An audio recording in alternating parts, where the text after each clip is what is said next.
Hello again, folks. Welcome back to World War II TV, and we are kind of halfway through France at War Week now. Today, we're looking at one of the really important figures from within France during World War II. A lot of allies will be aware of Charles de Gaulle's role because he was exiled and working with the allies, and we know his relationship with with Churchill and Eisenhower and what have you. But now we're talking about the what was going on within France itself. So, my guest today is studying at Oxford University. Oh, I think, yeah, I just lost him for a second there. He's back again now. And he's doing a thesis about French participation in World War II, and in particularly with regards to the economy. So that's what we'll be looking at today. So without further ado, I'll introduce David Foulk. So good evening, David. How are you doing?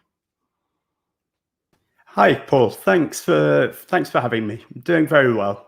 Good. So Jean Moulin, you've lived in France. I live in France. Well known within where we live, but not so well known to the English-speaking world. Although there have been a couple of books in English about it. But it's interesting that he's just not quite on the radar of most English-speaking students of World War II. But that doesn't matter. We'll find out all about it tonight. So today, folks, David's got a prepared presentation, lots and lots of PowerPoint slides to get through. I'm going to kind of hand over to him in a minute. But before I do that, I just want to ask you, in your career, when did you first discover the Jean Moulin story? Was it kind of later in life, teenager, kid? Just give a bit of background about where you discovered it first. Sure. Well, I came across Jean Moulin when I was studying for my master's over at Université Bordeaux Montaigne, and I was looking at the financial connections between the British and French in London during the Second World War, and I came to know about his secretary, Daniel Cordier. And it's from there that I delved a bit further into Moulin's life, and subsequently in my thesis, I've looked into Jean Moulin's military connections an awful lot more. But tonight it's going to be mostly about who Jean Moulin is, what he meant for the resistance, and so how he was able to unite the French resistance under the Gaullists. And perhaps at the end, we can do a little bit about kind of the historiography of it and where we are now in our understanding of France in World War II. Because when Dr. Chris Millington was on, and we've had Michael Nyberg's on tomorrow, the France is closer than it's ever been to understanding, I think, its role in World War II. There was the kind of everybody was in the resistance era. Then there was the nobody was in the resistance. There was a looking back at the dark years, and now they're kind of coming out of it the other side. Able to talk about Vichy, able to talk about the bad stuff, able to talk about the good stuff. And I think we're at a chapter where the understanding of France's role has to come from France first. And then when France understands it, I think the rest of us will then be able to understand it. But I think perhaps over the years, we've been kind of waiting for France to sort itself out. And I've been talking to my Italian historian friends, and they're in the process of kind of Italy working out its own role in World War II, and it's a long process, and I think it's complicated, and a show like this is good to just tackle one of these figures, and in doing so, how much he represents kind of what France was going through in World War II. But we're going to start off. So over to you, David. And every now and then, folks, when you've got questions for David or comments, put them up. I'll fire them up on screen, and we'll move through this presentation. And every now and then, David's going to stop, have a break for his voice, and ask me if I've got any questions, and we'll move from there. So over to you, David. Absolutely. Well, thanks a lot, Paul. So yeah, I've entitled this talk Jean Moulin Uniting the French Resistance, and so I'll get right into it. So I'll start off with a citation. As Leclerc entered the Invalides with his procession of exaltation in the African sun, enter here, Jean Moulin, with your terrible procession, with those who died in the cellars without having spoken like you, or even more atrociously, having spoken, with all the striped and shaven of the concentration camps, with the last stumbling body of the awful lines of Nacht and Nebel, finally fallen beneath the crosses, with the 8,000 French women who did not return from the camps, with the last dead woman in Ravensbrück, for having given asylum to one of our own. Enter with the people born and lost in the shadows, our brothers of the Order of the Night. André Malraux's voice trembled dramatically as he read the speech on a grey, drizzly December day in 1964. So, Paul, could you move it on to the next slide, please? In front of the Pantheon, rocking back and forth on his heels, the Goncourt Prize winner's speech moved many to bitter tears. President de Gaulle looked straight ahead, hands clasped and lost in thought. The drums of the Garde Républicaine pounded as the wind battered the drapes that covered the backdrop behind the aging author. Such is one thing that would never trouble Moulin, frozen for posterity in the photo that may well have been taken during his time in the underground that we can currently see behind us on the presentation. If you could move it along, please, Paul. We are. As de Gaulle wrote in June 1946, Moulin was a pure and good companion of those who kept faith in France. He knew how to die for his country. The important role that he played in our fight will not be told by him. May his name live on, in much the same way that a masterpiece never dies. Both of these things, the photo and de Gaulle's eulogy, represent a true but only partial picture of a man who has, in many respects, remained as much a mystery while he was alive as he has in death.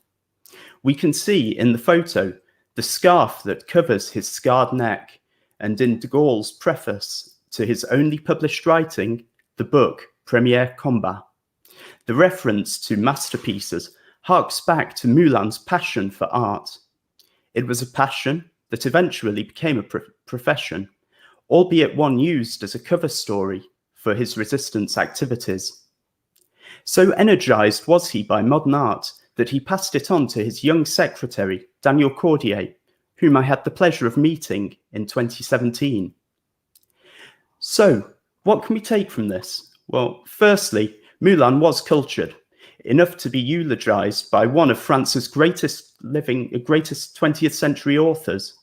Secondly, he was admired by one of France's most important 20th century politicians and military leaders.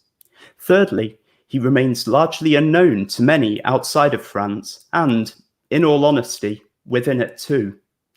While many will have heard of a school named after Moulin, or may have attended the Lyon University that has been named in his honor, or may just be vaguely aware of his role as the unifier of the French resistance, he remains a mystery inside of an enigma, to paraphrase Churchill.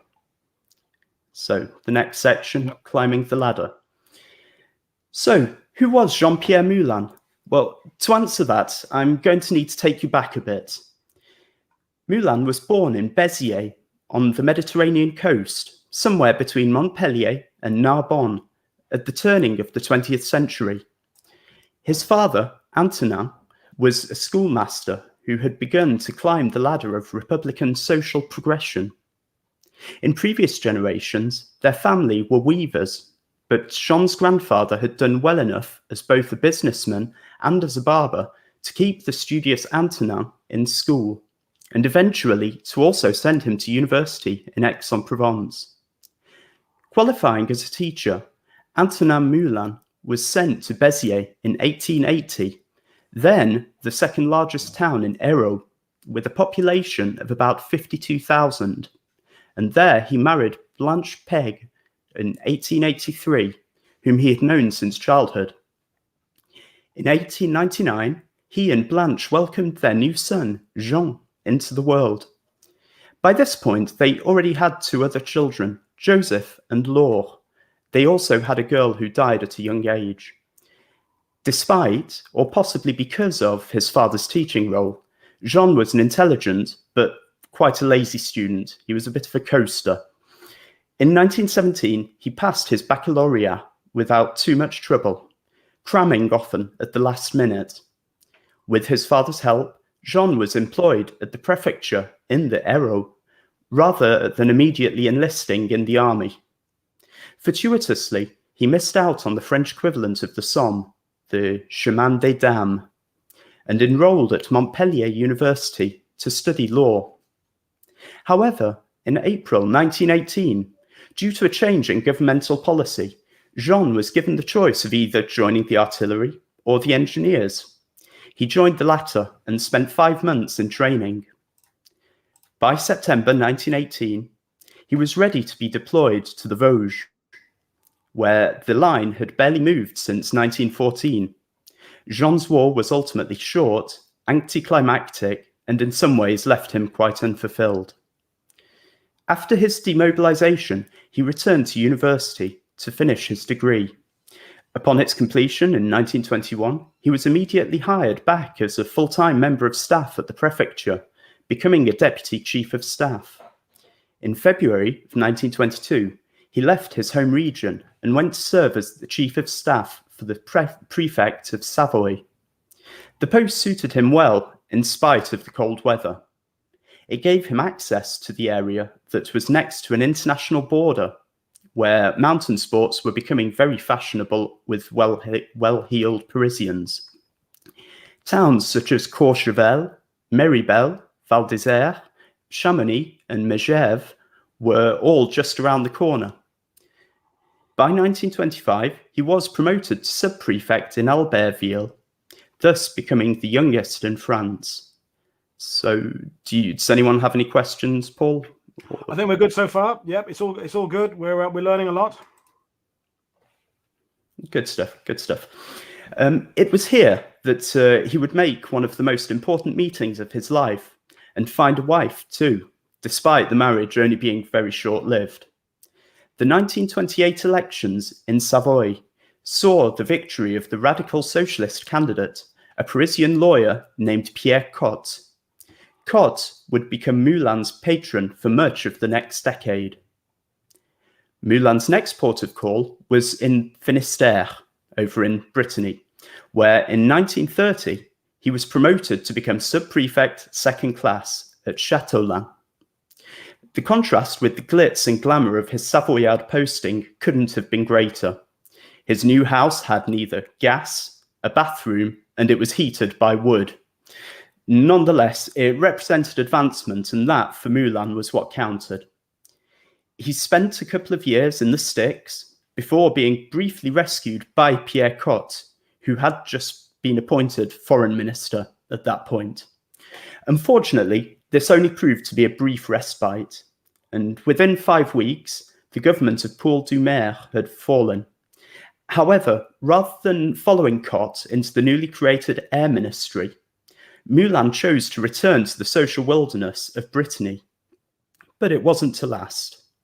A quarrel with the prefect of Finistère, his boss, who ostensibly took badly to his underlings' penchant for skiing trips to the Alps, new cars, and nights out in Paris, all of which led Moulin to hand in a request for a transfer.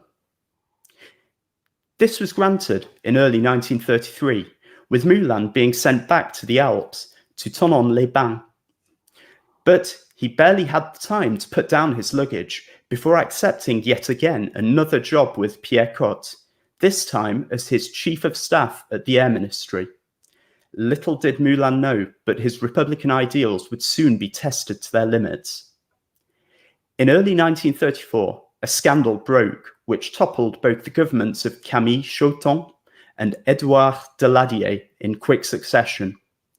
The scandal involved the embezzlement of over 250 million francs and the suspected murder of the perpetrator, a Jewish, Ukrainian-born, naturalized Frenchman called Serge Stavisky, in Chamonix. The extreme right press went to town. Action Française, the brainchild of influential agitator Charles Maurras, could hardly have come up with a more fitting bête noire.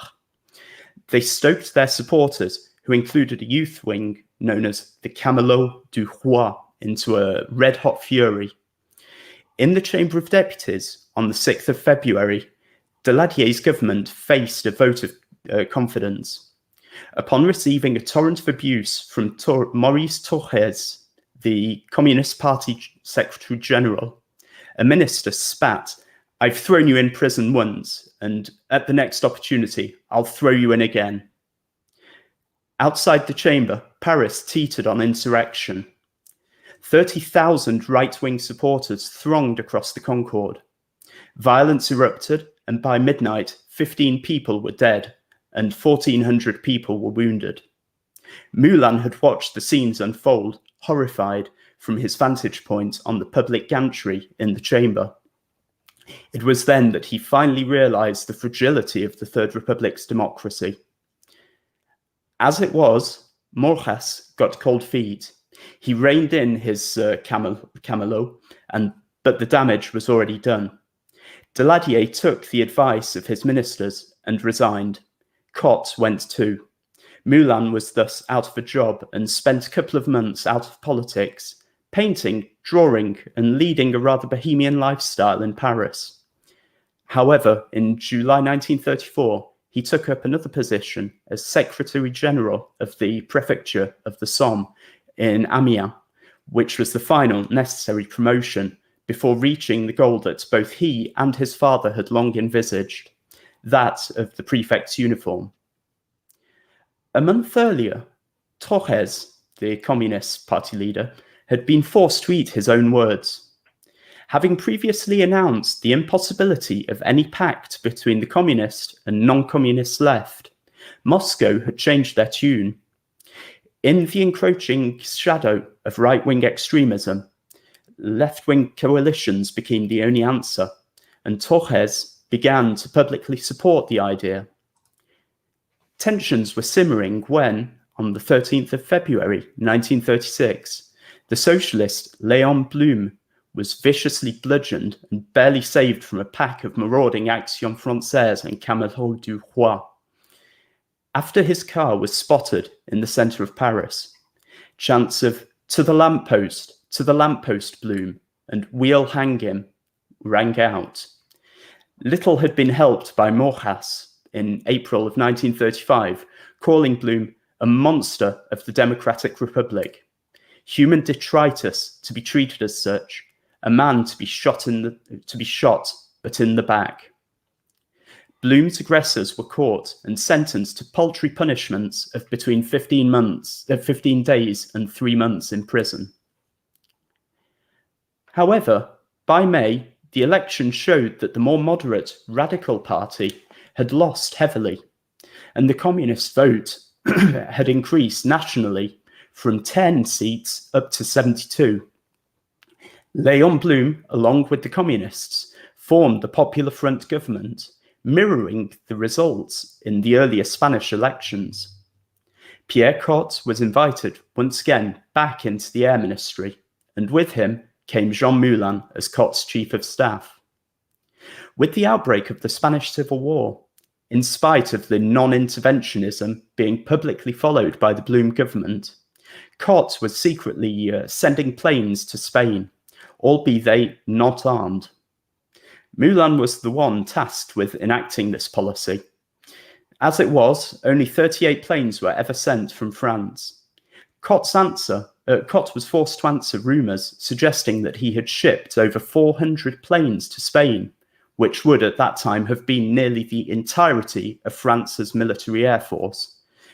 But he answered by countering that none had been sent officially. Simultaneously, though, in private, they had to pretend that the operation had been a great success when, in reality, no combat-worthy aircraft had in fact left France. So, in spite of Cotte's self-inflicted political embarrassment, Jean Moulin continued to professionally climb the rungs of power. In January 1937, he had been nominated for a promotion that had long been presaged, by finally being awarded a prefecture of his own. The only problem was that it was in Aveyron, which is near to the Spanish border. After being sent, he only remained there for 7 weeks, before being seconded back up to Paris to once again serve in Cotte's air ministry. However, with the debacle in Spain, Cotte had gained a reputation as being the gravedigger of French aviation, and on the eventual fall of the Popular Front government in April 1938, Cotte would never hold power at national office again. Moulin, on the other hand, came out smelling of proverbial roses. In January 1939, he accepted a post in Chartres as the Prefect of Eure-et-Loir. While it was not officially a promotion, It was far closer to the political heart of France. On the outbreak of war in September, Moulin, undoubtedly haunted by his inaction during the First World War, tried unsuccessfully to enlist. I say unsuccessfully, but what I really mean is that he did actually sign up, but upon hearing about his posting to become an air gunner, the Interior Ministry ordered his immediate demobilization. So the next section is called just a couple Prefect. of questions. Well, not questions, comments really.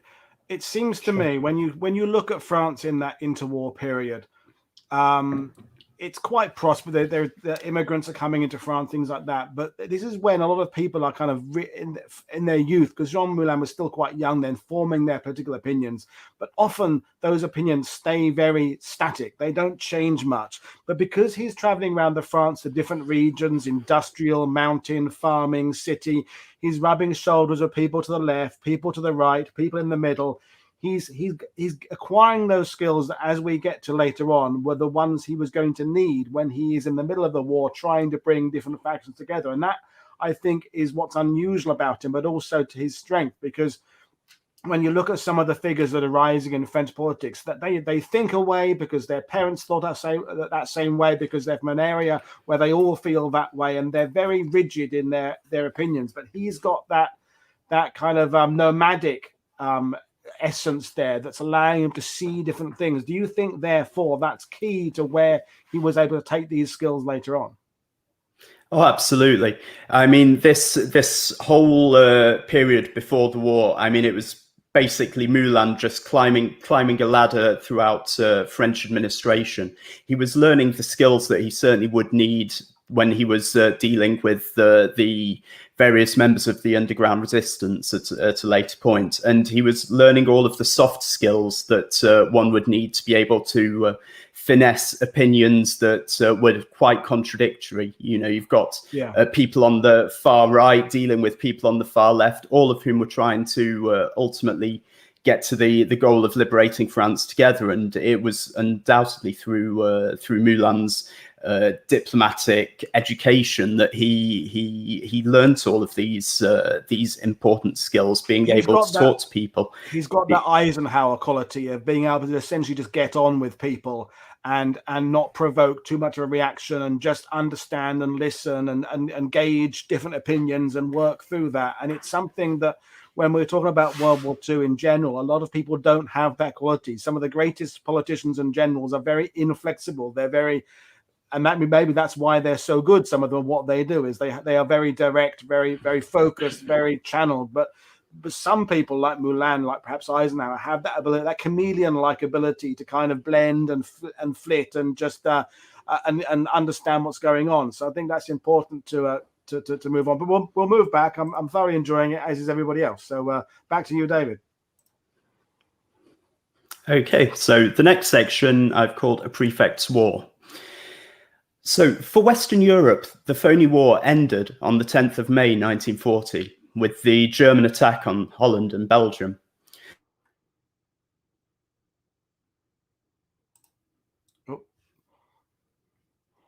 British Expeditionary Force began on the 26th of May from Dunkirk, and by the 4th of June, the coastal town was overrun.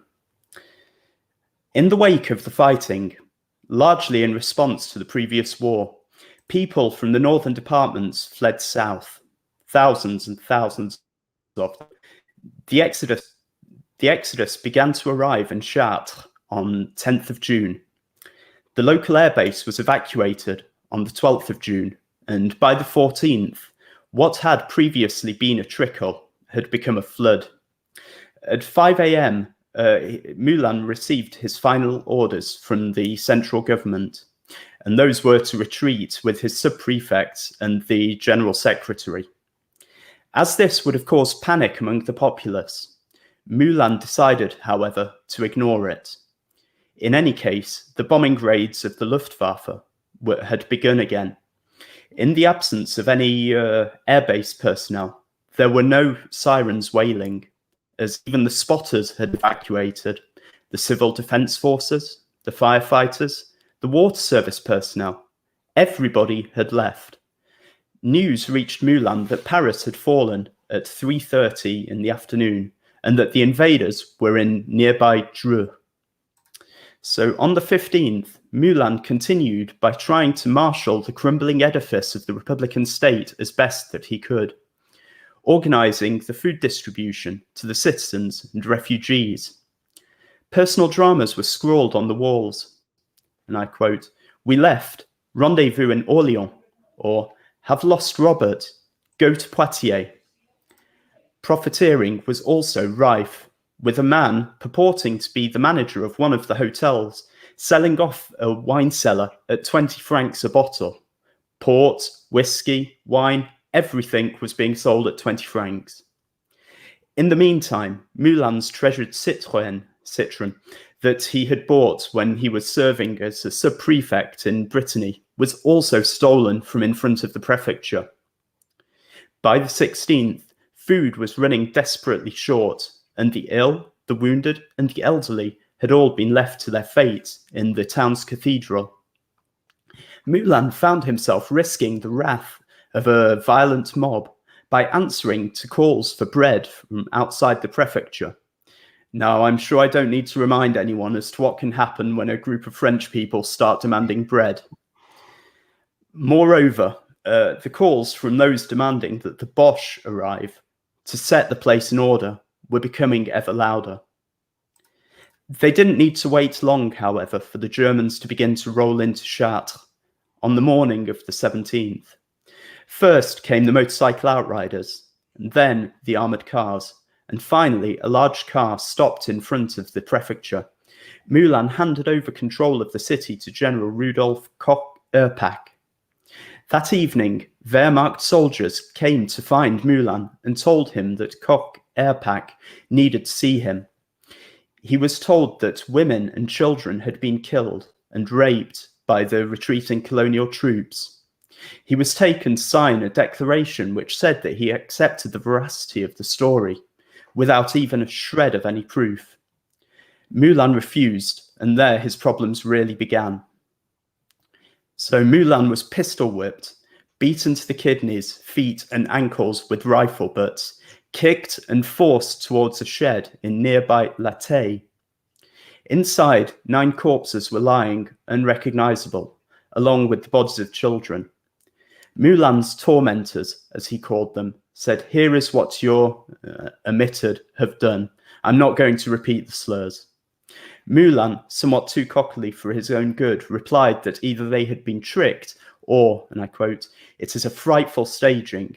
You do not need to be a genius to see that these unfortunates, with bodies riddled with splinters, are simply the victims of the bombing." For his impudence, all Moulin succeeded in doing was getting himself locked inside a room with a dismembered torso of a woman. Having still refused to sign, he was taken back to Chartres, where he was locked in a room alongside a tirailleur Senegalais, so a Senegalese rifleman, because, and I quote, "We know of your love for," omitted. Rather than face more sadistic punishment, Moulin chose to use some of the broken glass that littered the floor from the bombings in an attempt to slit his own throat.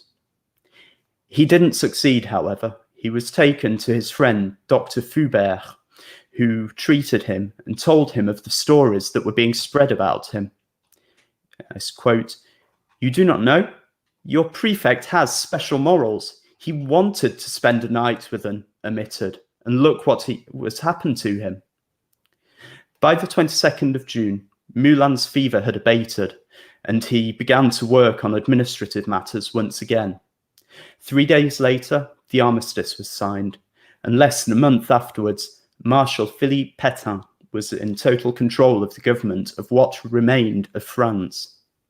Moulin continued for a time in his post as prefect for a few more months. His successor, Charles Donati, took over on the 2nd of November 1940. Okay, so next section I've called London Calling, 1940 to 1941. At the beginning of November, Moulin set off for Paris, where he remained until the 1st of December. Daniel Cordier, his wartime secretary and later biographer, does not really make much reference to what Moulin was doing in the city, besides getting his Ausweis that would have helped him to leave for the south of the country.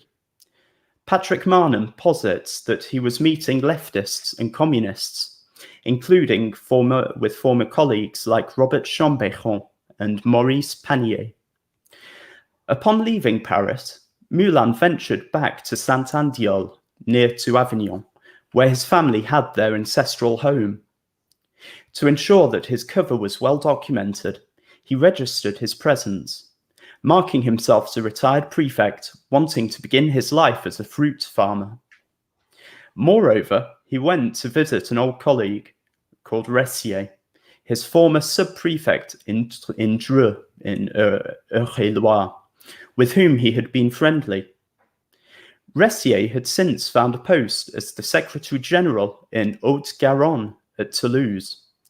Now, in spite of their shared experience in Eure-et-Loir, Ressier categorically refused Moulin's request for assistance in procuring a passport, which would have helped him to leave France. Worse still, Ressier went straight back to his boss, the prefect, and reported Moulin, which was subsequently passed on to the police services, thus alerting them of his plans to go abroad. It is likely the first time that Moulin, the resistor, came onto their radar. So, in the new year, on 6th of January, Moulin renewed his contacts with another colleague, this time from Pierre Cotte's office, a chap named Commander Henri Manès.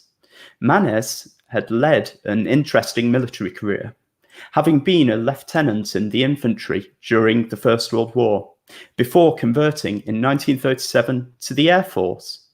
Then, at the beginning of 1940, Manès even tried to change back to being in the army, but this time around he was refused. Moulin's request for Manès's help with the passport was successful, and he was issued one by the commissaire of the police in Cagnes-sur-Mer in Provence. It was in the name of Professor Joseph Mercier, university professor from New York, and came complete with an exit visa.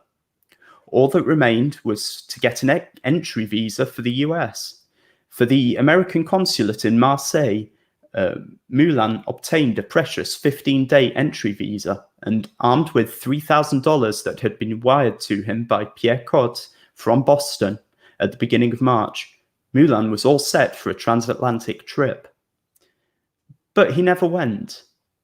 While it is likely that his desire to leave was earnest, his destination was not. So with original research conducted at the British National Archives, the British were already aware in April of 1940 that Moulin wanted to leave France and head to Lisbon in order to reach London. From April to September, Moulin had not just sat around twiddling his thumbs. Some authors believe that Moulin was meeting with contacts in the murky world of the communist resistance. Others accept Moulin's explanation that he simply met leaders of the nascent resistance, including Henri Frenay, by the intermediary of Howard Lee Brooks, a minister of the Unitarian Church, which were active in Vichy, France, so it's an American church. But Brooks also doubled as a contact for the Office of Strategic Services, the OSS. Quite why Moulin, a Frenchman with plenty of political contacts of his own, would need to rely on assistance of a recently arrived American clergyman and spy in order to meet other French resistance members is just one of the many mysteries that still cloud Moulin's life. Moulin met Frenay at the Marseille home of Marcel Ricordier, a doctor. They had never previously met, as Frenay later wrote in his autobiography, La Nuit Finira. Moulin explained about his career in the French civil service. He went on to explain that he intended to go to London and join with General de Gaulle, but that he also wanted to take the maximum amount of useful information over to him. Frenay told him about the movement, which was at that time called Libération Nationale. He explained that he had set up a newspaper, Les Petites Ailes de Vérité. that money was also incredibly tight, and Freinet outlined where they were intending on going. Moulin assiduously took notes, mostly remaining silent, but occasionally asking a question or two. The two finished their meeting, and Freinet doubted as if he would ever see Moulin again, even if he were able to get out of the country. However, it took a long time to organise Moulin's visa for Portugal, and by extension, also for Spain. These did not come through until August, a full 4 months after the British knew of his desire to come to London. On the 9th of September, Moulin left by train, passing the border at Cerbère, spending a night in Barcelona, another in Madrid, before crossing into Portugal at Valencia de Alcântara on the 12th. While Moulin was in the Portuguese capital, he wrote up a report based on the information that he had been able to ascertain from Freinet, Brooks, and the others. It served to hinder his departure somewhat, as the British Secret Services, the SOE, Special Operations Executive, attempted to decide whether Moulin was an informant of interest or not. Nonetheless, he proved too much of a draw to be left languishing in Lisbon, and was flown out on the 19th of October 1941, arriving in Poole on the 20th. On arrival, he was confined to the Royal Victoria Patriotic School, a converted girls' school which doubled as a reception, interrogation, and debriefing centre. Despite being judged by MI5 to pose no particular risk, those who questioned Moulin remarked on his left-wing tendencies. On the 24th, he was free to meet Colonel Passy, the nom de guerre of André de Wavrin, who was the head of the Second Bureau, or Bureau Central de Renseignement et d'Action, BCRA, which served as the Gaullist Special Operations and Intelligence Service. During this meeting, Moulin handed Passy the report that he had written whilst he was in Lisbon. I will just point out that the BCRA did work with SOE under the guise of SOE Section RF. RF organised and ran operations in France that were known to the Gaullists and in which the Free French themselves participated. Equally, there was SOE Section F, whose networks were often known by the name of their leader, Maurice Buckmaster. These also operated in France by British military personnel, but were kept entirely separate from the Free French. Moulin's eventual operations fell under the aegis of Section RF, those operated in conjunction with the Free French. Okay, the following day, Moulin met General Charles de Gaulle for the first time. At this point, he was far from a convinced Gaullist who would be ready to follow Le Grand Charles unconditionally. He was yet to be sure that de Gaulle, as a career military man, was not a monarchist, or worse, a Maurrassian. He was far from alone in his hesitancy. Many in London and the United States seriously doubted both de Gaulle's motives and his methods. Moulin had merely come to deliver information on the situation inside France and to see whether he could extract promises for money and operational support from Freiné's Libération Nationale and the other movements whom he purported to represent. They were known as Liberté and Libération. Nobody knows exactly what happened in the room, but some form of agreement was reached, wherein Moulin, who would become de Gaulle's representative to the movement in the Vichy Free Zone. He was also given money for the movements. Moulin came requesting 3 million francs, but he only received 1.5 million, meaning 500,000 for each of the separate groups. Furthermore, he was given a microfilm note that was concealed within a matchbox in order to take back to the resistance in France. It said, "My dear friends, nothing can divide the French any longer. They have only one wish, to save their country through victory. Nothing else counts for them, except the hatred of the enemy and fidelity towards their allies. national fraternity. I know what you are doing. I know what you are worth. I know of your great courage and immense difficulties. Above all, you must carry on and make yourselves heard. We who have the chance to continue the fight, we need you now and in the future. Be proud and be confident. France will win the war and she will be our grave. With all my heart. With such pathos, it is understandable that the artistic Moulin was psychologically brigaded by the literary qualities of the political general, whose military career had been as impressive as his own administrative one. Moreover, as the Free French were attempting to create a rival power base to Vichy, one founded on the territories that had rallied to de Gaulle, it is highly likely that Moulin, as a professional civil servant, felt attracted to this aspect of the enterprise. Moreover, seeing that Churchill, whom Moulin had previously met, was very approving of de Gaulle's mission, any apprehensions that Moulin may have seemed to have had will have been conquered. Just to jump in for a second there, David, let's remind the viewers that Dr. Michael Neuberg is on tomorrow, and we're going to be talking and elaborating on de Gaulle's reputation both in the USA and the UK at this period, because basically the subject of tomorrow's show is the USA's recognition of Vichy France as being an official country, so to speak, and the strained relationships that created between the USA and the UK. So there's a couple of people in the sidebar talking about whether or not, after reading about Charles de Gaulle, they kind of have got a handle on him or not. He's a very complicated figure, Charles de Gaulle, and incredibly important to France's history. But that's with the benefit of knowing that he eventually is in Paris in August 1944, and we know he became the president. But in 1942, there's a real period where he may or may not be the one who is going to get the backing.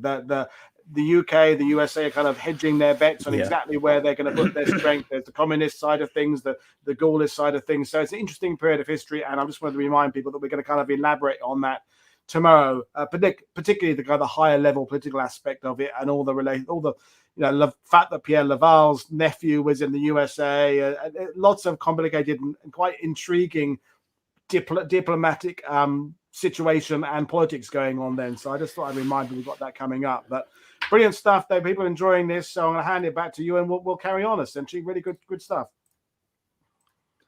Sure. I'll just say I'm very looking forward also to reading the book by Michael Neuberg. I'm a bit envious that you've gotten a copy, so I'll be certainly looking forward to that one.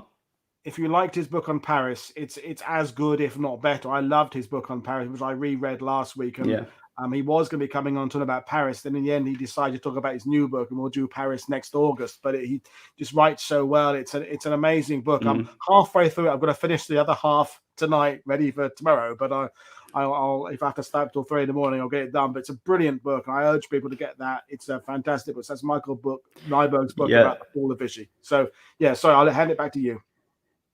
Yeah, sure. No, I was just going to say, I mean, the relations between the Free French delegation, those who were in the United States, was certainly not the best with the Roosevelt administration. And you were alluding to the sort of battle that went on between General Giraud and Charles de Gaulle over who was going to become the head of French resistance. That certainly was raging in 1943. It's very interesting, and I'll certainly be listening tomorrow. Yeah, good, super. I'll certainly be listening tomorrow. Right, so following a whistle-stopped period of parachute training in RAF Ringway near to Manchester, Moulin parachuted back into France on the 2nd of January 1941. So he spent literally 2 days learning how to parachute jump alongside Colonel Passy. It was very, very quickly done. He jumped from a side door of a Whitley bimotor alongside Raymond Fassin, whose codename was Sif, who was to become the liaison to Freiné's movement, Libération Nationale, or as they would become known, Combat. And Joseph Monjaret, codename Frit, a radio operator who was to become the liaison with the other group, francs-tireurs, who were the smallest of the three main movements in Vichy France. So during the drop, Montjarret's radio was damaged, and it would be many months before London would hear from Moulin again. So on to the next section called Going Underground, January to November 1942. It would be wise to give some form of overview as to the main groups in southern France. Combats, as we know, were led by Henri Frenay, who was a captain in the French army, who was captured during the fall of France, and who went on, in fact, to work for Vichy as part of their Deuxième Bureau, Second Bureau, dealing with intelligence reports.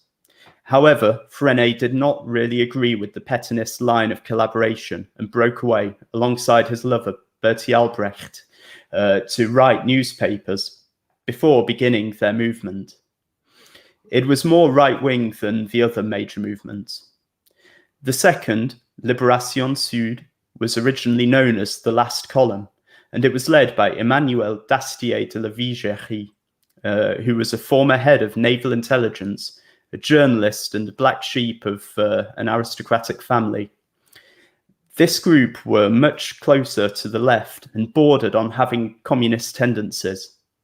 The married couple, Lucie and Raymond Aubrac, who were a history teacher and engineer respectively, and the well-known philosopher Jean Cavaillès, were prominent members of Libération Sud. While Combat wanted to train a military movement, Libération intended on triggering a popular uprising. Francs-tireurs, the third of the principal groups in the southern zone, were based in Lyon. They attracted former members of both Action Française and the Communist Party. But the influential members were mostly Jewish and Protestant. They were able to launch direct action, but their leader, Jean-Pierre Lévy, mostly acted as a mediator between the other groups, Combat and Libération Sud. Initially, Moulin's principal mission was to unite the three southern movements and bring them to support General de Gaulle. He intended to do this by creating a common administrative framework, which the movements badly needed, but didn't have the financial and organizational means to implement. This initially went through the creation of two services, the BIP, Bureau d'Information et de Presse, in April 1942, and the CGE, the Comité Général d'Études, in July of 1942. The BIP handled propaganda, and the CGE were effectively a resistance think tank, creating reports to help inform the post-war future of France. At the end of the year, Moulin created another two services, the WT, wireless transmission, and the SOAM, Service des Opérations Aériennes et Maritimes, Service of Maritime and Aerial Operations, which aimed to organise the radio communications with Britain and the landing operations for parachutists, mail, and arms drops. Moulin's previous career as a central administrator is underlined by these projects and shows him fully in his element. But how could he, as only one person, do all of the tasks that such an ambitious enterprise demanded? Well, the answer is that he couldn't. Instead, he needed to recreate yet another aspect of his past. As we saw earlier, a prefect had a large staff, all of whom performed different roles in the prefecture. In spite of the very limited number of personnel at his disposal, Moulin created a Secretarial on the 1st of August 1942. He selected Daniel Cordier, who had originally been intended to serve the head of the BIP, the former editor of a national newspaper, L'Aube, a man who was called Georges Bidault. Cordier was a young recruit to the Free French Forces, who was one of the original résistants de la première heure, the resistance of the first hour, who left France in the wake of the defeat in order to continue the fight against Nazi Germany. He signed up to serve in the BCRA and was trained as a wireless transmitter. Parachuted into France in late July 1942, he met Moulin in Lyon on the 31st of July. What is most surprising about Cordier is that he began the war as a strong supporter of Maurras's Action Française, and also a camelot du roi, the very same who had caused Moulin such strife in 1934. Nonetheless, knowing Cordier's previous politics, Moulin decided to have him serve as his secretary. Quite why he did this, even Cordier himself was unable to give me an answer. But I wonder whether it had something to do with recognizing that Cordier was simply following the same political trajectory to so many whom he had known over the years, moving more from the extreme right towards the centre. Paul Schmidt, nom de guerre Kim, had been parachuted a few weeks before Cordier. He was the liaison with the third group, Libération, and was given control of the SOAM, the Service d'Opération Aérienne et Maritime. He helped to welcome Cordier into France by putting him in contact with a family called the Morets, a family of Parisians who had moved down to Lyon and with whom Cordier would stay on his arrival. Cordier began his own secretarial tasks by beginning to recruit for the Mission Rex, which was Moulin's London code name.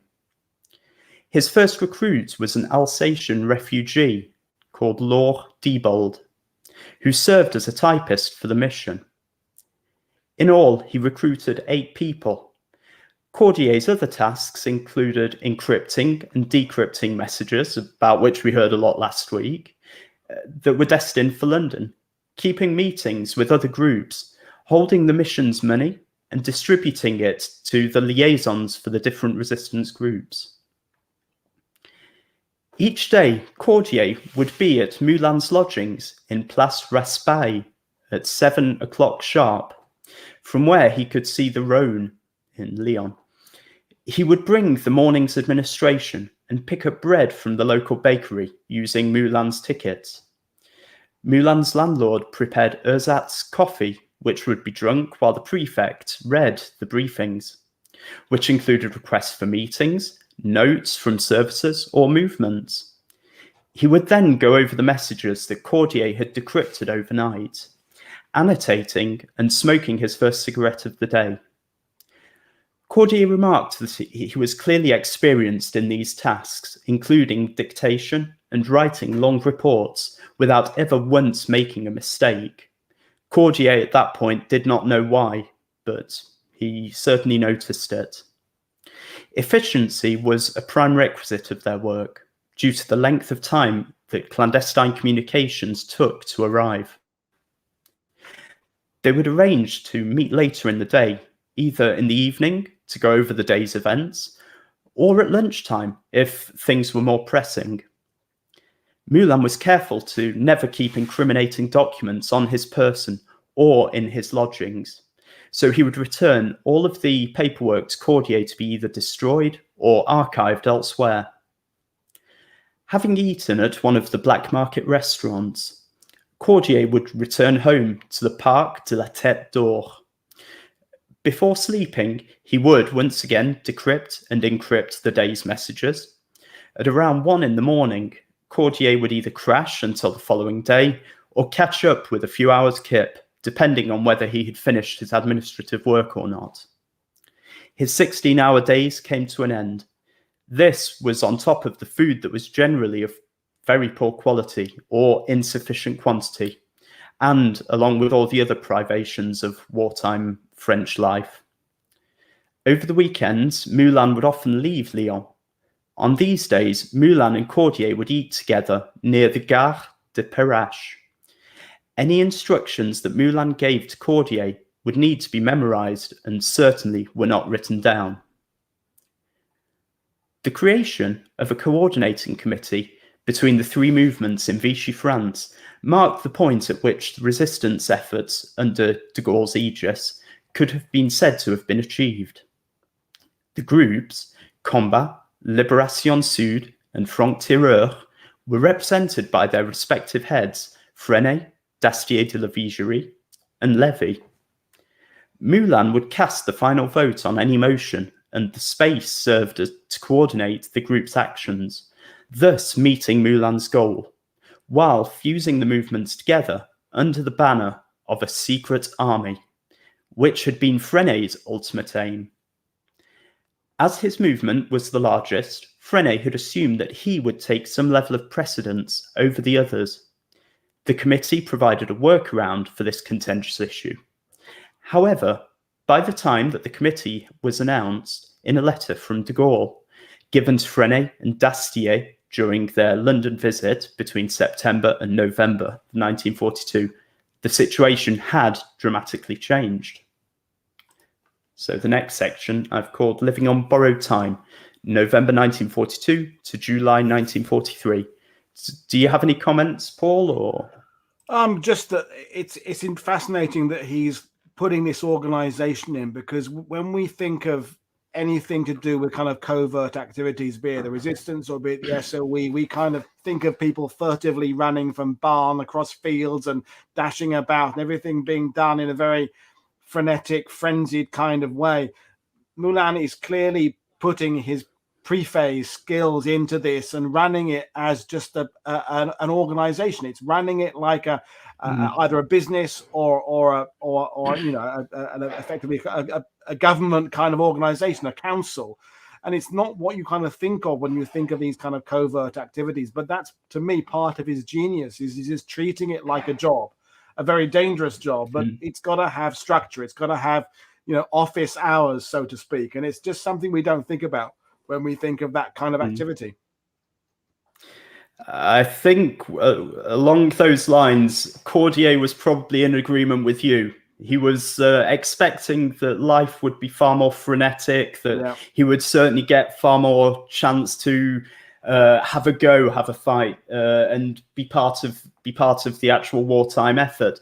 And when I was speaking to him, you always got this sense of, or I wouldn't like to say regret, but a sort of longing to have actually been able to take part as one of the members of Leclerc's troops or in the Free French forces once or something. You know, just to feel you've done something. But just before we move on, another thing, when you were talking about why Moulin appointed Cordier, because they had maybe different political backgrounds and aspirations. Again, I'm reminded of Eisenhower. Eisenhower kind of always recruited staff that didn't always think the same way as him. It was important to create a little team of people where there's a little bit of frisson, a little bit of kind of different ways of thinking. And it was something I believe Eisenhower passed on that advice to JFK in the 60s, saying, don't always surround yourself with a staff who think the same way as you do, because you'll be going in one direction. Better to have people around you with different ideas and different backgrounds, because that way, out of that kind of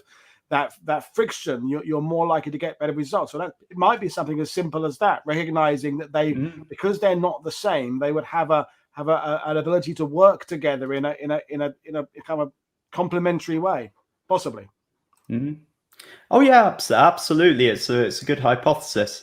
I mean, as from what I gathered, the relationship between Cordier and Moulin, I think Cordier was already by that point on a bit of a journey heading leftwards, and Moulin had seen that beforehand with, I mentioned Pierre Cotte an awful lot earlier, and Cotte had himself moved more over from the right to go more leftwards. It was always said that Moulin was the most left of all of his collaborators, all of those with whom he worked.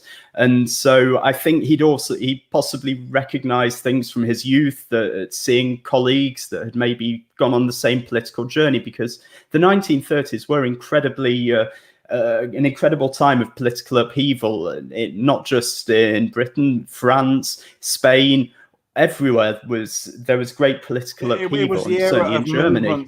Movements starting on a daily basis, wasn't it? It was the rise of this thing's going to change the world, and another movement on the other side. This one's going to change the world, and street kind of manifestations and new hopes and wishes for the future. That's the golden era, I think, the 1930s, of this one will be the one that makes the world a better place. And people are kind of watching this, and they're watching right, they're watching left, they're looking at what's happening around the world. And yeah, it's an interesting period politically, with all these new things going on. But anyway, let's get back to the presentation, which, by the way, is people are really enjoying. Sure. And they're saying how good it is. So yeah, back to the presentation. Well, great, thanks. So yeah, living on borrowed time.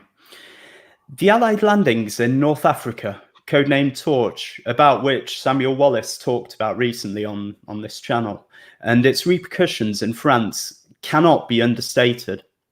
Not only was it the proving ground for amphibious assaults for the British and American forces, recapturing Algiers for the Free French in the process, but it also changed the political landscape of metropolitan France.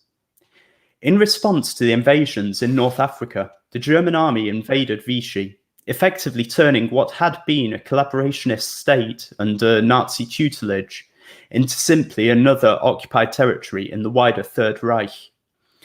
German troops flooded Lyon and left the entirety of France under the same conditions that had been previously the reserve of the northern zone. The demarcation line, which had existed theoretically, no longer had any meaning. So, for the resistance movements, which before had operated exclusively in one zone or another, the task became invariably much more complicated. It also rendered Moulin's mission to unite the groups of the South somewhat moot, at least in his opinion. Needless to say, that view wasn't shared by all. Pierre Brossolette is another hero and martyr of the Gaullist resistance, who we would probably need another hour in order to do full justice.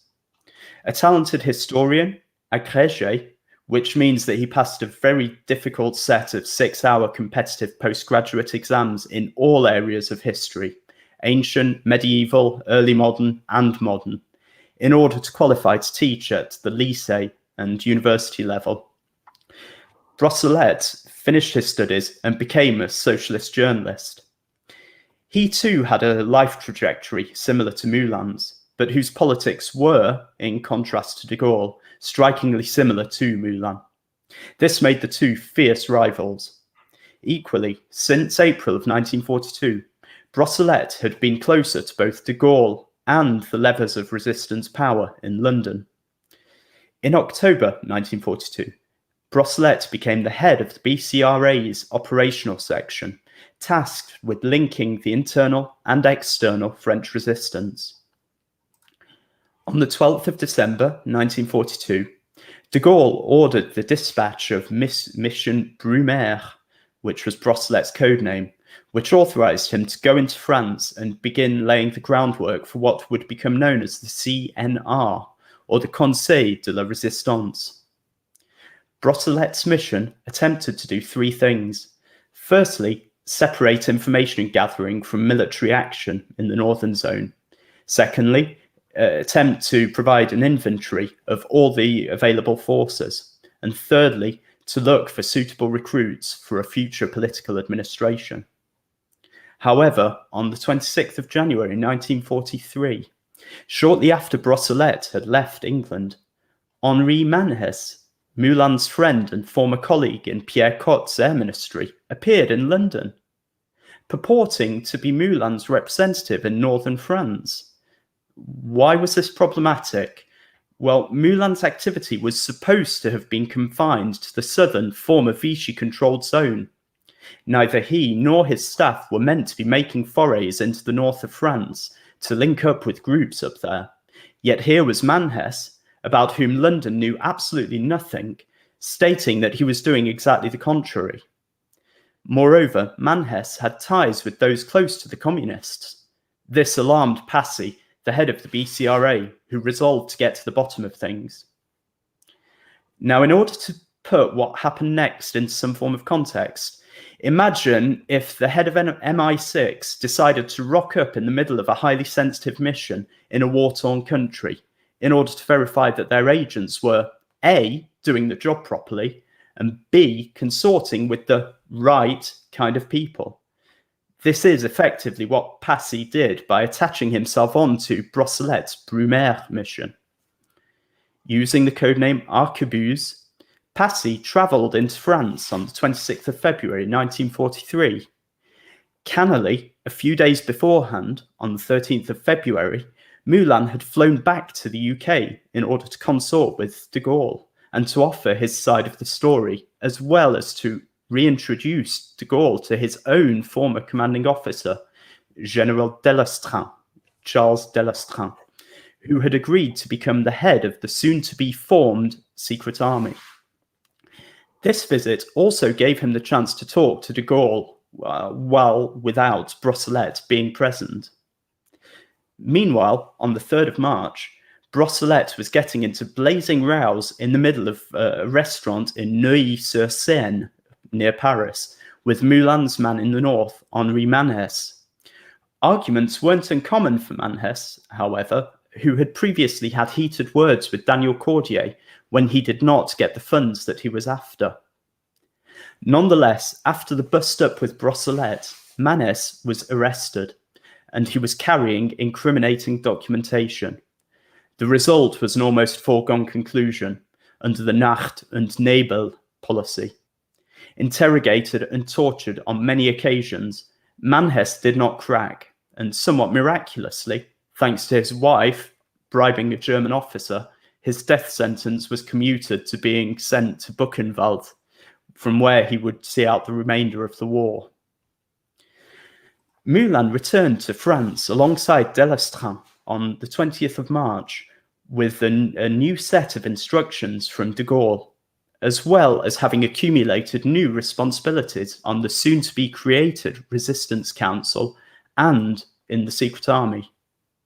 He should have felt secure, but he sensed that the noose was beginning to tighten.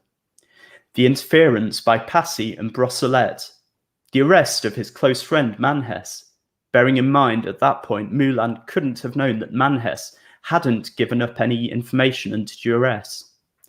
The growing pressure of the accumulated roles in the North and South Zone, the stresses building from the financial escapades involving Henri Frenay and the OSS that I've not really had time to get into. All of these pressures were beginning to get the better of Moulin. Things came to a head in April of 1943.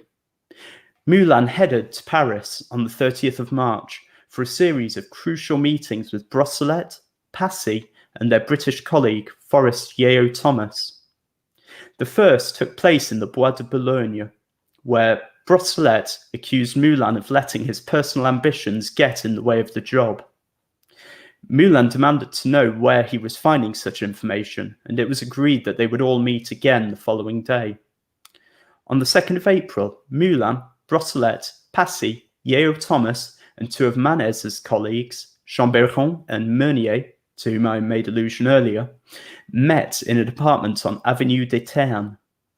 Passy described what took place as a painful incident in the history of resistance.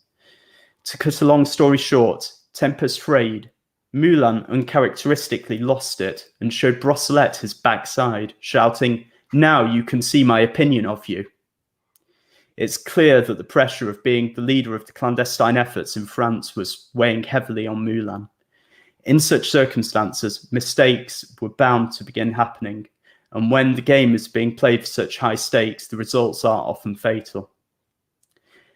After participating in the following days of meetings in the Northern Coordinating Committee and the Coordinating Committee's General Staff meeting, Passy and Brossolet returned to London on the 15th of April to deliver a damning verdict on Moulin's conduct and his management of the resistance efforts in France.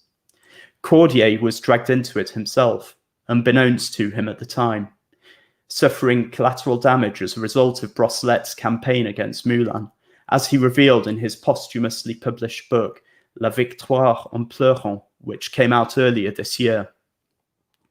While relations between Moulin and the BCRA were execrable, things seemed to be coming together for the wider Gaullist effort in France, with the Conseil de la Résistance being announced on the 8th of May. This coincided with the news being announced of de Gaulle's forthcoming arrival in Algiers.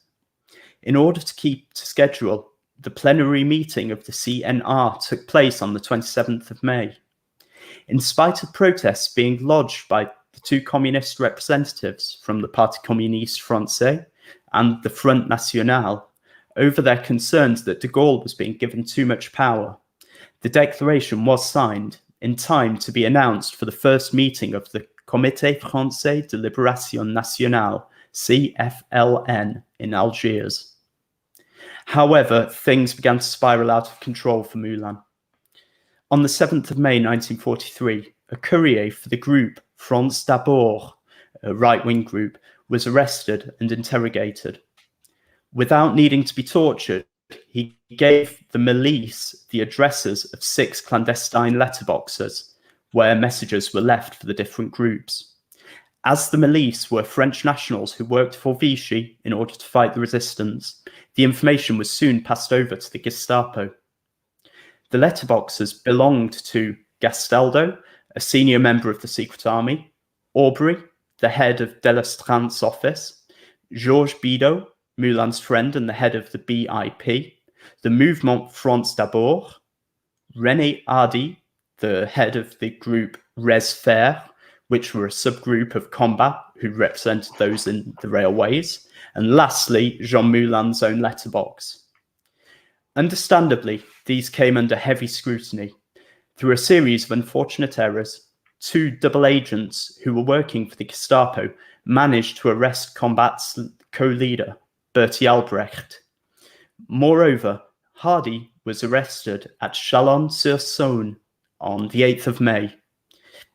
The next day, Delestrant was bundled into a car outside of a Parisian metro station, Mouette, and subjected to 50 hours of interrogation before finally admitting to his identity as the head of the Secret Army. For 2 days, Hardy was kept in prison without being interrogated, but on the 10th of June, he was taken to see Obersturmführer Klaus Barbie, the head of Section 4 of the SD in Lyon. Barbie agreed to release Hardy on the condition that he report to him on a regular basis. After being released at 11 o'clock at night, Hardy caught the train from Lyon to Nîmes, where he got in contact with his group. He told them, having seen one of the double agents, called Moulin, on the train, he quickly escaped, abandoning his belongings. Meanwhile, Moulin had spent a couple of days with his family. He only learned of Delestrant's arrest 5 days after it had happened, on the 14th of June, showing just how slow communications were in clandestine France. On the 19th of June, Moulin spent the afternoon with Claude Serreul, who had been sent to London to join his staff as an administrator and also as a secretary. Moulin told Serreul about a meeting that was going to take place to discuss how best to move on from the arrest of Delestrant, and invited him along. On the morning of the 21st, Moulin met Aubry, the head of Delestrant's office. It was raining, and as they walked, the two men talked about the delivery of arms that had been moved to the wrong place, as well as details of the afternoon's meeting. Meanwhile, the Gestapo were also preparing to strike. While nobody is exactly sure of how the meeting was discovered, I will give you one version. The lady who gave up Bertie Albrecht explained that she was called to the Hôtel Terminus, the headquarters of the Gestapo at Lyon. She was introduced to a man whom she was told was called Dido, the nom de guerre of René Hardy, and that she was to follow him when he went to a meeting. She says that she tried to inform her resistance connections, but was ultimately unable to do so.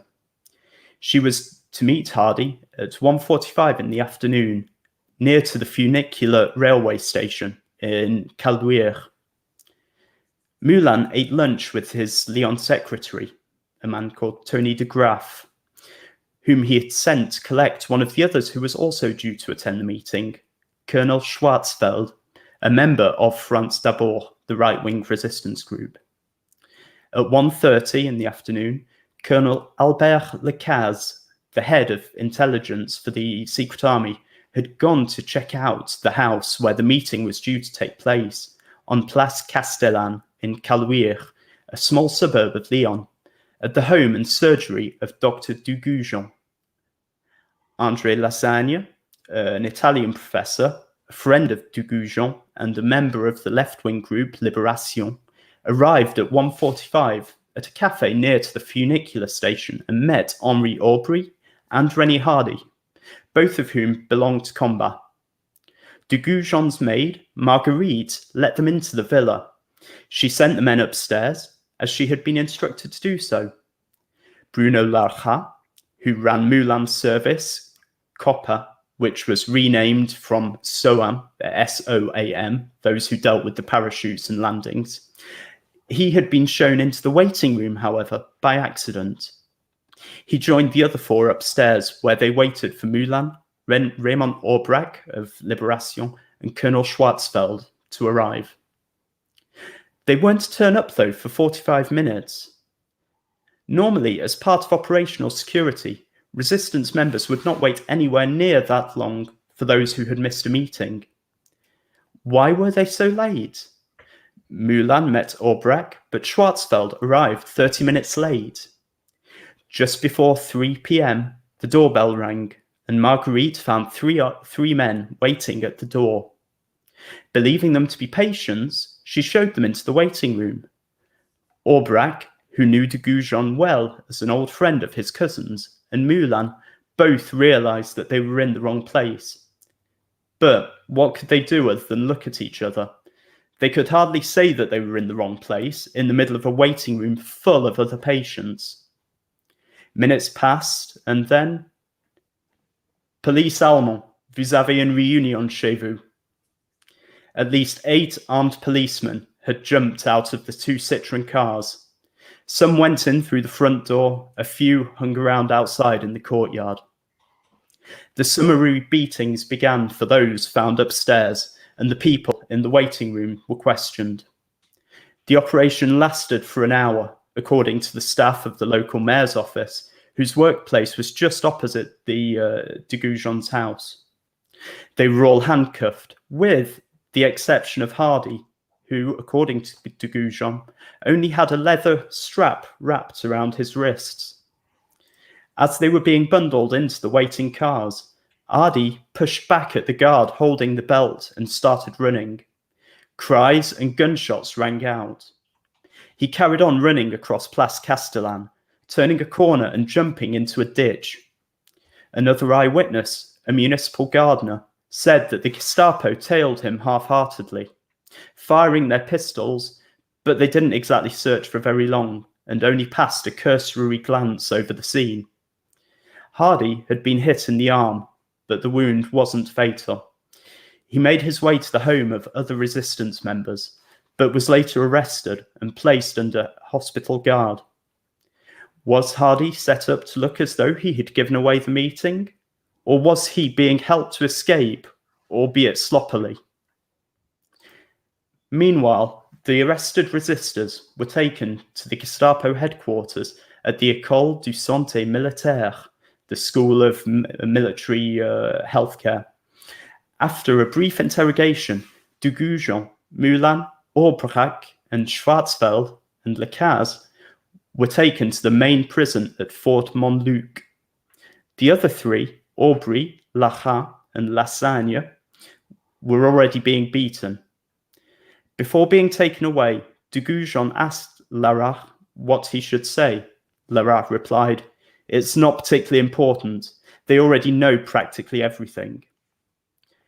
Barbie's interrogation techniques were extreme, even for a member of the Gestapo, and included simulated drowning, burning the soles of feet, electrodes to the testicles, and insertion of needles beneath fingernails. Sometimes, when he was feeling particularly vindictive, he set his Alsatian dog, his German Shepherd dog, on prisoners. On the morning of the 22nd, Barbie still hadn't identified Moulin, although he knew that he was among the prisoners. The surprising thing is, clearly the codename Max had yet to be associated with Moulin. Otherwise, surely some prior consultation of Moulin's administrative and hospital records would have told them about the pronounced scar on his neck. In any case, Henri Aubry told Barbie what he needed to know, following 3 days of interrogations. The German said in 1948 that Moulin tried, on a number of occasions, to commit suicide while in custody. De Gaulle said that Moulin had not been interrogated before the 23rd, having seen him himself in the washrooms. However, by the evening, Moulin was returned to his cell with a bandage wrapped around his head and was limping. The following day, he was brought back, needing to be supported by 2 soldiers who watched him throughout the night. Aubrac, too, saw Moulin on the 24th. Another resistance group leader, Christian Pinault, head of Libération Nord, so the northern group of liberation, was also in the prison, but he had not been identified as being the leader. He confirmed seeing Moulin on the 22nd, 23rd, and the 24th of June, having been tasked with shaving the other prisoners, and he noted that Moulin was unconscious and in a very bad way. According to Cordier, it was about the 28th of June that Moulin was transferred from Lyon to Neuilly, where Bommelberg, the head of the Gestapo in France, had his residence. Barbie was given a severe dressing down for the state of his prisoner. A day or so before Moulin's final journey, General Delestrin was asked whether he recognized Max. He could only reply, "How do you expect me to recognize a man in this condition?" Moulin's official death certificate registered his passing as taking place at 2 a.m. on the 8th of July at Metz Station from heart failure. He was ostensibly being transported to Germany for further interrogation. However, in a final twist to the mysterious story, a resistance courier, Suzette Olivier, the daughter of Madame Moret, who you might remember from earlier in Lyon, who had known Moulin, said that she may have seen him at Avenue Foch in the second half of July 1943. She said that his face was unrecognizable, but that she knew it was Moulin by his clothes. To her, he was standing, silent and still, propped against a door with a fixed stare, his head bandaged and looking as though he had been heavily drugged. Suzette eventually returned from Ravensbrück in June of 1945, badly weakened, but, as Cordier wrote, she retained her radiance with a gaze fed by an internal fire. He still remembered her beauty 80 years later and said to me that his life's greatest shame when he tried to tell her that after the war they would never see each other again. Ever the Frenchwoman, Suzette told him that she couldn't care any less of what he thought and that she'd see him whenever she wished. To bring it back to the beginning and to what Malraux said, 20 years after these events, these were the people that were born and lost in the shadows. They were headstrong, they were principled, they were determined, but they were incredibly human. So thank you very much for listening, everybody, and thanks to Paul for putting this on. Well, if we were in an auditorium now, we'd be doing a righteous round of applause, but it's people hopefully are doing that at home and doing it. And yeah, incredible amounts of detail. And I always struggle when I'm looking at the organization of the French resistance and the activities in France to just remember all the different organizations. Some of them changed their names 2 or 3 times during the course of the war. There's the North, there's the South, there's after say Operation Torch and the political situation there. And it's kind of easy in a sense to understand the little small resistance units going out, blowing up trains. That bit is more kind of understandable in a kind of a simplistic kind of people gathering, getting explosives going out and doing that kind of work. But without this organization behind it, without all that, when we've talked on World War II TV about the information that's being ferried from France to help with the planning of Operation Overlord, when we had Kate Weigers on talking about the agents of Section F and things like that, all of that work that's going on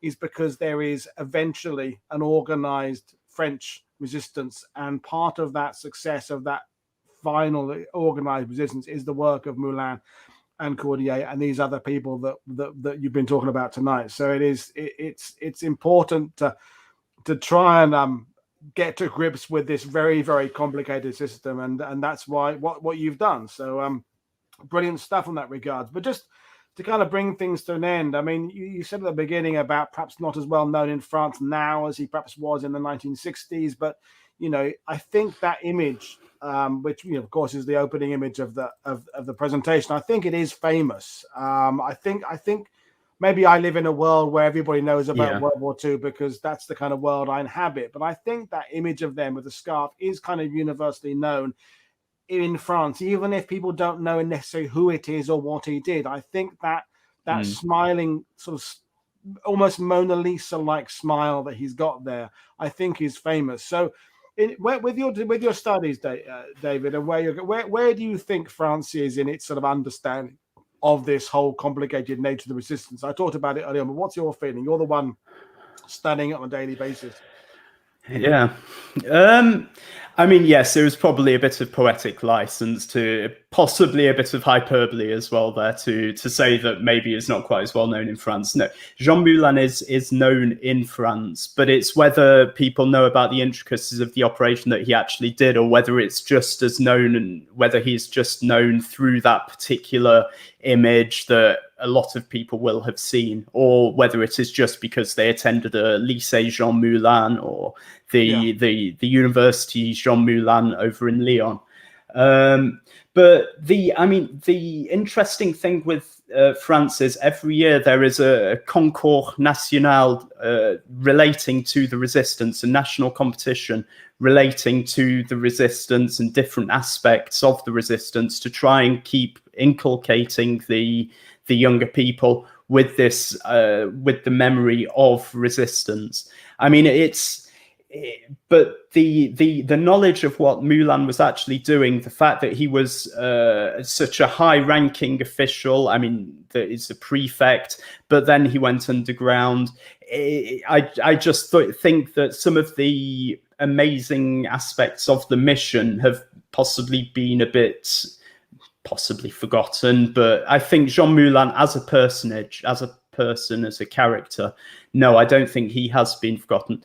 Brossolette, on the other hand, he only was inducted into the Pantheon, I think it was about 5 years ago, back in sort of 2015. Well, a couple of people said Brossolette, on the other hand, certainly was a bit more of a... Yes, a couple of people in the sidebar said could certainly do that, yeah. Yeah. And I think, sure, we've done a that'd be couple great. of shows now. Matthew Cobb has done a kind of a breakdown of the various groups in the resistance. Chris Millington has talked about life in France. We've tackled it a few times on World War II TV now. And I think that the problem for people, there are people watching this who are really at the beginning of their study of World War II. There's others who are, there's generals watching this who have kind of been doing it for years and years. I think wanting to get interested in the French resistance, it takes some commitment, because at a kind of a cursory level, it is, as I keep saying, people going up and blowing up trains. But to understand it at a more complex level means having to come to terms with all these different associations and organizations and understand they change during the course of the war, and trying to understand the politics behind it, and the right wing and the left wing and it's a lot of stuff to take on board when people are trying to read about Market Garden and the Far East and the Stalingrad. So I think when you do that deep dive into resistance, it's a very rewarding subject. As I'm reading more about it now, and people like Michael Nyberg, as I said, talking about Vichy France, I'm finding I'm learning a lot more about it. But you can't become an expert by reading one book. You can't become an expert by watching one YouTube show. You've got to kind of persist at it and get to the point where you start to remember some of the names and some of the organizations, and then I think the results start coming. But it is a very complicated subject. I was just going to say also a pretty good knowledge of French helps, because a lot of the books, I mean, for the final slide, I put a bit of a bibliography. A lot of the books are actually written in French, so there's not really two ways of going around it. I mean, what you were saying, I think it was last night, about trying to get French and British historians or French, British, German historians to work together. It's a very useful point. There does need to be a lot more collaboration, to use the word, between historians of the different countries in order to allow people from, say, speaking in English or speaking French, to be able to understand a lot of the text, because there are a lot of books in French that just don't come out in English. I mean, I was referencing Jean Moulin's Premier Combat. A translation of that book has not actually been done in English. I've done a version of it, but there's never been a book version published. It's only in French. It's only a thin little book, but it's never appeared in English. So there's a lot of work to do with regards to the publishing industry and trying to get some of these works published in the different languages, so that historians and anyone who's interested can go and look at the text themselves.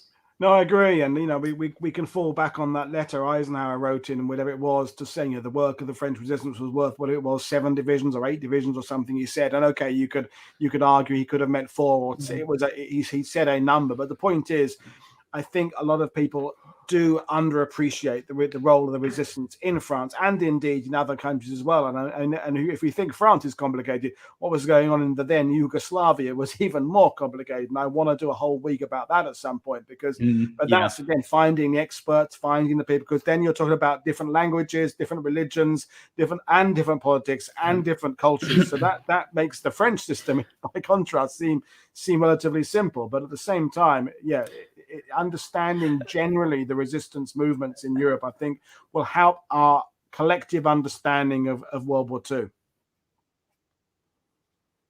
Olivier Viviorca has done a good book on the history of for the French resistance, as well as a history of European resistance. That's published in English. So if anyone wants to read a general history about resistance in France, Olivier Viviorca. Brilliant. Wieviorka. Super. Well, we'll bring things in. I'll just remind people what we were coming up, and I'll say goodbye to you in a second. So, folks, you heard me mention already that Dr. Michael Neuberg is coming on to talk about Vichy France. So we're continuing our understanding of France in World War II, but this time, not only what's going on in France, but how what's going on in France, as I said earlier, is affecting the relationship between the US and the UK. So that's going to be a fascinating show. And then to finish things off, Saturday, we've got a show on Saturday this week, and that is a nice, good understanding of a 1940 battle, the Royal Scots Fusiliers up in the near the canal there in the Escaut Canal, and that'd be a nice, good battlefield study, looking at one of those extraordinary actions in 1940 that happened. We talk about Dunkirk a lot, as we talked about earlier in the week, but people forget there are these other important actions in France, like Matthew Powell talked about the RAF. So we're talking about a ground one to finish off, and then next week a few shows about the war in the Mediterranean. Some great stuff we're tackling next week. I've just put them on YouTube today. I haven't done the descriptions yet, but they're up there now. But right now, it remains me to say thank you very much, David, for joining us. And people have been complimenting you on your studies, your knowledge on this, and good luck with your continued studies of this. And as far as I'm concerned, people like yourself who understand French, who lived here, who are studying this, are kind of the beacon of hope for the next generation to have more understanding of this, as I said, very complicated subject of France in World War II, because it is something that needs to be explored by those who read English. So thank you very much for joining us, and brilliant. I will have you on again to perhaps talk about one of these other figures. But right now, this is Paul Woodard for World War II TV saying I'll see you all again tomorrow at 7 p.m. UK time to talk with Dr. Michael Neuberg. Thank you very much for watching. I will see you all again.